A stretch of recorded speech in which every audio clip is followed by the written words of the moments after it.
Hi friend, how are you doing today? Have you drunk water? Enough water today? Have you touched nature today? Have you had a moment to lay down? Or just put your feet up somewhere and closed your eyes? Your eyes? Have you closed your eyes today? Have you laughed? Have you cried? Have you made random sounds? Have you stretched your body? Oh!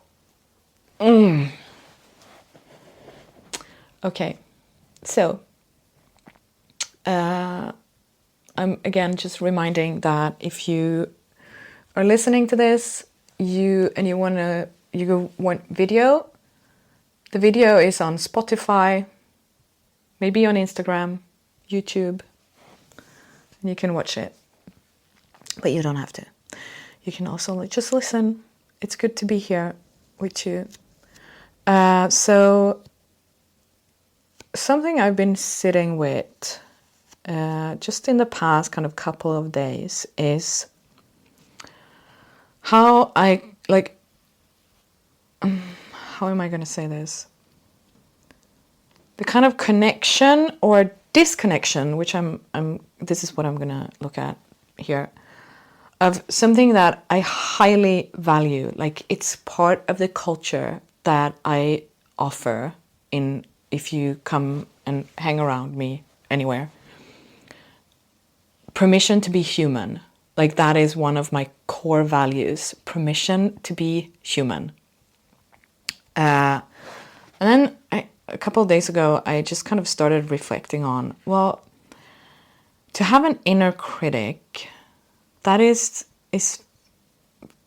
natural to humans, at least like now, in the times we're living in. It's natural. I think it's natural because of the culture that we're living in.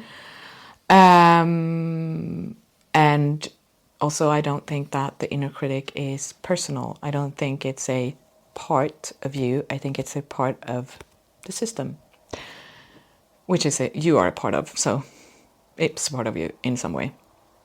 Anyways, so I just kind of it's almost like there's, maybe this is the inner critic in me, like this question or critique of, well, but why would you want to alchemize inner criticism? Doesn't that go against your value of permission to be human?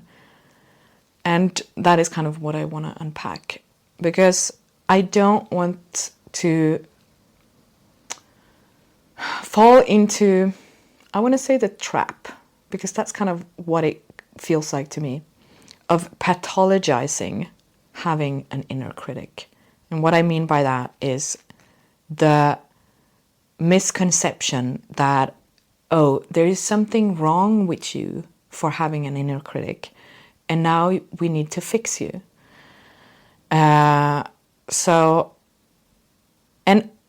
of course there are going to be moments when what I say come off as that, because I'm also living in this culture where we pathologize pretty much everything that is human, natural to being human, becomes a problem and something to be fixed.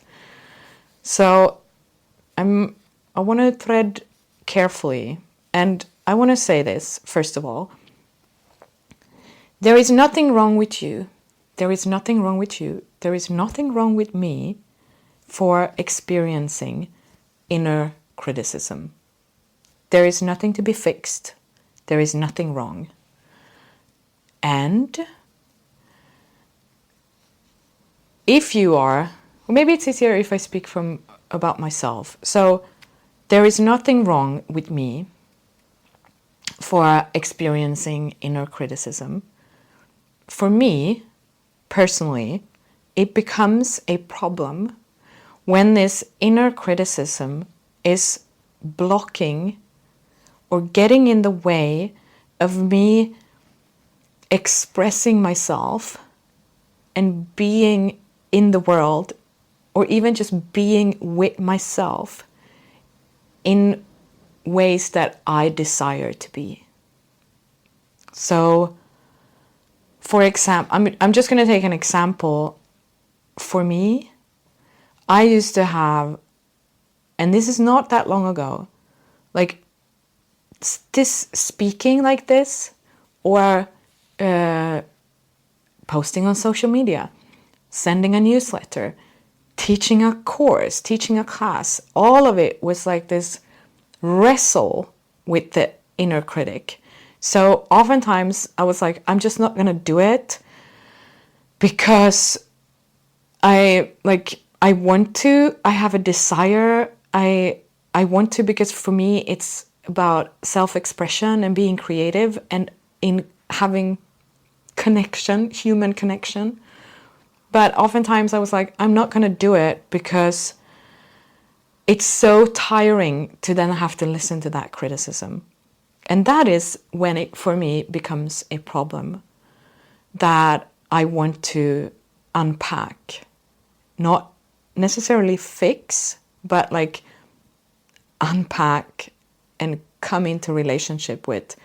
And what I want to come into relationship with, it's yes, the inner critic, but also all the things that are like beneath that, all the sensations and emotions that are the inner critic kind of stirs up, that I then choose, that are so intense that I choose to not do the things I desire to do, to avoid those experiences. That's, or I kind of lost my thread. That's what I want to come into relationship with. And also that the desires and the excitement and the longings that are being suppressed by this criticism, that I'm pretty much denying myself the experience of, because I just can't, it's just too exhausting, because then that inner critic will come and it's just too exhausting to have to listen to that. So when that happens, that is when I feel that, okay, alchemizing inner criticism can be a very supportive technique and practice of coming into relationship with all the things that it kind of entails. Maybe I want to say that. And yeah,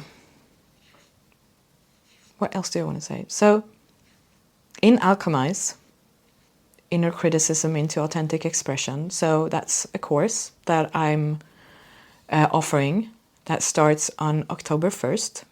I call it the Witch Edition, because I'm calling in all you witches and weirdos, artists and creatives. And also it's in October, and October is definitely witch month. I'm going to share with you what we're going to do, like what the first kind of sessions, the first session is going to be about. And you can take out pen and paper if you want to, and you can do it now. So really the first step is becoming aware, which has a few different purposes. Eventually, it might lead to the realization that you are awareness. You are that which is aware of all the things happening. You are awareness. So by becoming aware, it's like you're taking the seat of awareness. And what I invite you to become aware of is a few different things. First of all, what exactly is it saying? Like, what is the inner critic saying? And to get that down on paper, because I think that what so often happens is that it's kind of just on autopilot, the inner critic, and it might be that you're not really aware of what exactly is it saying. that it kind of just, that even the inner criticism gets kind of pushed away. And of course, if it doesn't affect you, like if it's just there like a noise in the background, and you continue to do all the things that you want to do, and then great. Then you don't have to come, like, then don't do this. Like, you don't have to do this. But if it's there and it's having, like, it keeps kind of stirring around things inside of you, and it's hindering you from coming into relationship with things you desire, then listen, what is it saying? And it's enough if you catch like 1 or 2, maybe 3 phrases. It's not like you have to write down everything it says, although you could do that. Like so this was when Ruben was a baby, so that's like 4 years ago or more. He's turning 5 now, so I'm like, math, it's not my strong side. So 4 years ago, I was in a course about doing this program on inner criticism and the relationship, also inner criticism and the victim, and a few other things. Fun. Yeah, if you don't know this about me, I am like, if you have things that you've, dark, murky stuff, I'm your person. Like, I love that. I love that shit. Anyways, so I was in that course, and one of the practices was to write like everything that the inner critic said. And I was just like, okay, I'll do it. And I was writing page after page after page after page. I mean, it was nasty. That inner critic, it was nasty. And my mentor in that program, I mean, not that I want to be like, whoa, I have the worst inner critic, but she was like, I think this is like the worst inner critic I've ever come across. So it was bad. So I kind of now crowned myself the queen of inner criticism. Anyways, where am I going? Yeah, so you don't have to do that. You can do that if you want to, but it's enough. We're gonna, in alchemize, we're just gonna take tiny droplets of medicine. Like, we're not gonna explode. We're gonna take a little bit, and you're gonna get that process so that you can continue to take a little bit of the medicine every single day. Until you begin to pinch yourself in the arm, because you're like, where is the inner critic? Why, it should be here now. Hello, where are you? It's not there. What? And it's not magic. It's not magic. It is medicine, which is kind of magic. But anyways, I'm losing my thread. So you write down 2-3 sentences. What is it saying? And then you will honestly have a look at, to what extent do you believe that these things that the inner critic says is true? To what extent do you believe in what the inner critic says? Is it like, well, yeah, it's true. Then, so let's do it from a scale from 0 to 10. And you're like, yes, it's absolutely true. Then you write 10. Or maybe you're like, it kind of feels true, but I'm slightly doubtful. Maybe it's a 6, 5, 4. And it's just kind of a way of checking with yourself. And here is an important part of this. Because sometimes we come into this and we're like, well, intellectually, I know that it's not true. But that's not what we're interested in. Whether your intellect has received the information that what the inner critic says is not true. It is, does it feel Like, what is the felt sense of it? Because you can intellectually be like, I know that what the inner critic says is not true, but your body, your felt sense experience of it still believes in it, still which means it absorbs the words. It kind of, well, I don't even know if absorb, it's like, yeah, it absorbs the words. So that is what we are interested in. To what extent do they feel true to your felt sense, your bodily experience?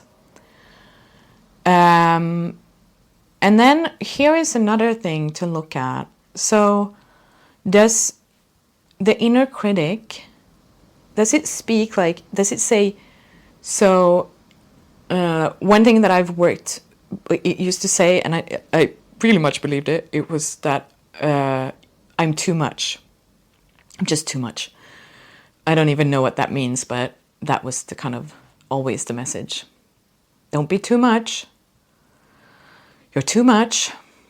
And so is it speaking in first person or in second person? Is the thought pattern, like the thought when it comes, is it saying, I am too much? Or is it like some external voice that says, you are too much? And this is really important to begin to distinguish, because when it's the I statement, we have a tendency to believe it even more. Like it's really deep inside. It's really rooted. Whereas if it's a you, there is more like flexibility in whether you absorb it or not. So to have a look at that, and if you notice that there is an I statement, like I am so bad at recording podcasts, like I'm so bad at it, to play with shifting from I to you. Oh, you, so the voice would be like, you are so bad at this, because it creates this delicious little distance. And the realization, where the realization can come that thoughts are not personal. That is the third thing I'm going to invite you to start to become aware of. To what extent do you believe that thoughts, thoughts that are happening, that thoughts are personal, that they are your thoughts, that this is you thinking? To what extent do you believe that? Is it like, what is she talking about? Of course it's my thoughts. Of course it's me thinking. Then it's a 10, maybe it's even an 11. Or is it like, yeah, sometimes it does feel like it's not that personal. Maybe it's an 8. Or maybe you're like, yeah, woman, I'm very aware that this is just energy moving and it can come from anywhere. It's awareness taking form as what we call thoughts, and they're not personal. They're not my thoughts. It's not like I'm sitting here and thinking these thoughts. It's just energy moving through. Great. I don't know if you need to come to alchemize. Maybe you do, because you think it's fun. I'm going to tell you what my inner critic says now. It's like, oh, Linda, can you be just a bit more serious? Like, you're talking about really serious things. Can you not be like that? I don't know where that came from. Anyways, where was I? So those are the kind of, I don't know how many things to be like, and this is like a kind of taking stock of noticing where are you in this, on this journey, and where are you in this relationship. You're becoming aware of all the things that are happening. So, do you want to go? Should we take one more? Yes, let's do it. So, the next thing would be that, okay, so if this is not personal, it's not me thinking, what is it? Maybe it's cultural. Maybe it's a cultural way of thinking. And this is to begin to look at, like, we all belong or identify with, in some one way or another, with some marginalized group. We're like, I know there's some people that might disagree with me, but I'm thinking like a white man who has emotions, like, which is every single white man. Did you know that? And who has a longing to express those emotions.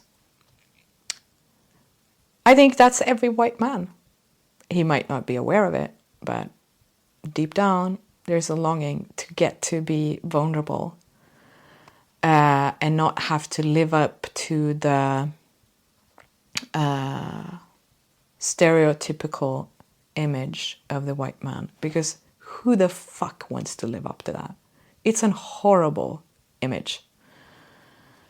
So that means that the inner white man is also marginalized. So pretty much we are all marginalized in some way. The way, like, our colonial culture system, there are no winners. I want you to be very aware of that. No one is winning. We're all losing. Yeah. Great. And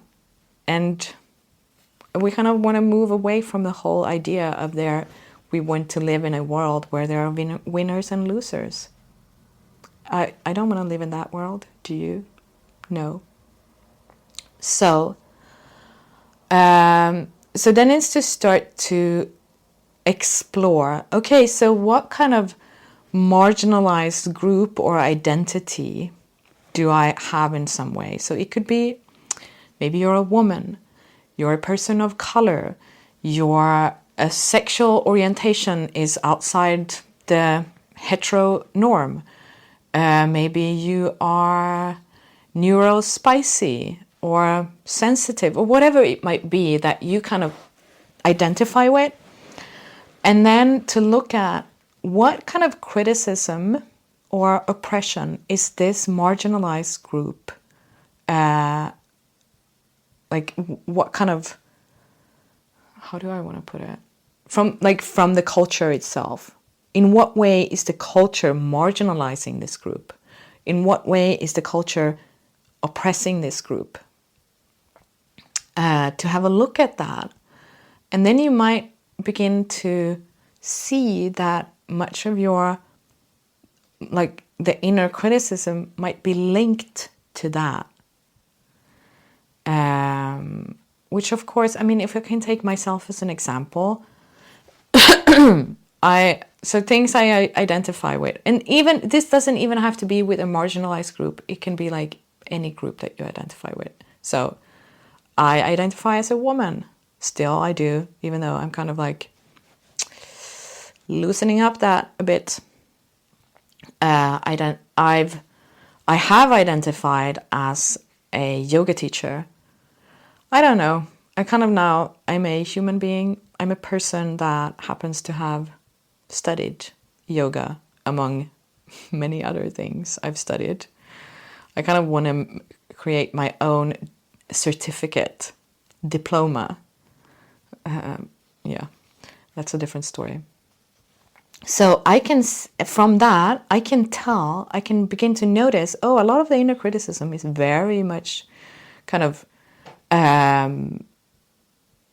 connected to the stereotypical images of how women should behave and be, how yoga teachers should behave and be. And there comes all the things I shouldn't be doing, all the things I should be doing, all the ways I shouldn't be behaving, all the ways I should behave, because of those identifications with those particularities, and then on top of that, the stereotypical images or the oppression from the culture.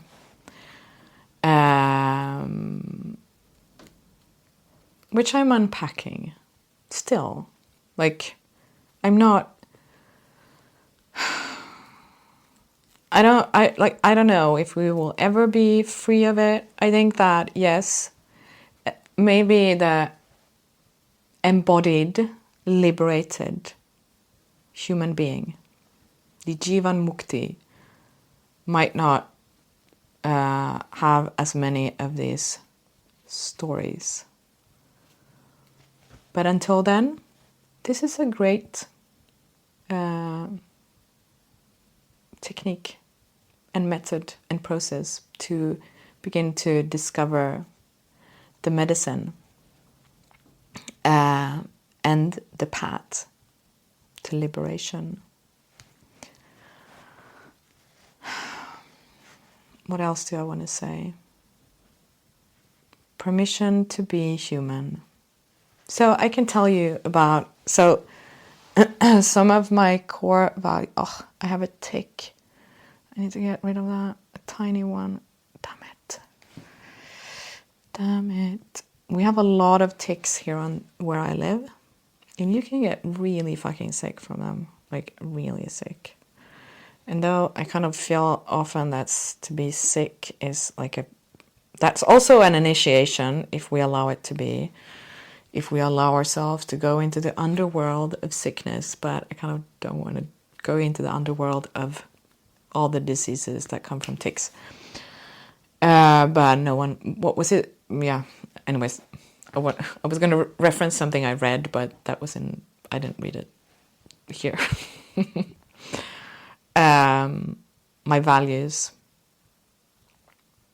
I want to talk about things I really value. Like, if I would create a culture, if you would come like the culture of me, which is what you are invited into when you come and study with me. And a few things, like I really presence, awareness, like the cultivation of presence and awareness is definitely one of my core values. I don't know if that is like value or the cultivation of wonder and curiosity, to allow ourselves to be in states of wonder, even in curiosity about even the murky and the dark and the confusing parts of this human experience. And of course, permission to be human. Like that permission to be human and to be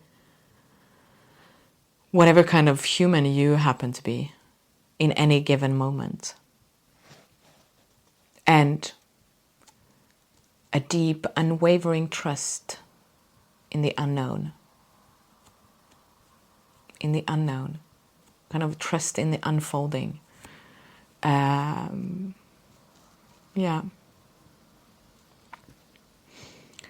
Was there anything else I wanted to say? No. Come to alchemize. So we begin on Tuesday, October 1st. And this is what we're going to begin with. Becoming aware. And then we're going to travel into the underworld and the depths of body and all the sticky and the painful and the juicy and the beautiful that lives there and kind of wants to be seen and known and experienced and expressed and held. Yeah, I'll put the details below. Let me know if you have any questions. and how this landed. Did you do the practices? What did you discover? I would love to hear. Much love.